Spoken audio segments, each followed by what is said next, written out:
Meghalaya gi ahanba positive oikhiba doctor laikhidre doctor adugi helper yauna imung manungi miyoi taruk positive oire Bharat ki awang nongpo state singi manungda Meghalaya da ani subu oina COVID-19 laisatna positive oikhiba Meghalaya gi doctor adu ngasi ayuk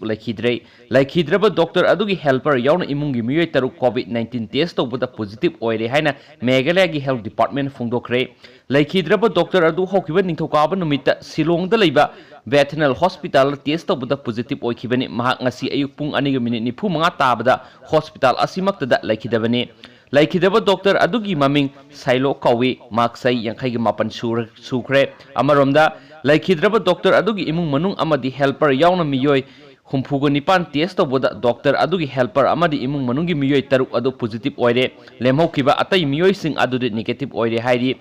laikhidraba doctor asiga loinarama miyoi lising ani Meghalaya government thidokna ba yamna kana hotnari ningsingba yabadi Bharat ki awang nongpokki state singi manungda COVID-19 na laikhidaba miyoi adudi Assam gi Helakandigini mahak hana border security force thabak toramani Silchar medical college na hokiba April gi 10 da COVID-19 na maram oiduna laikhidabani haina fungdorakli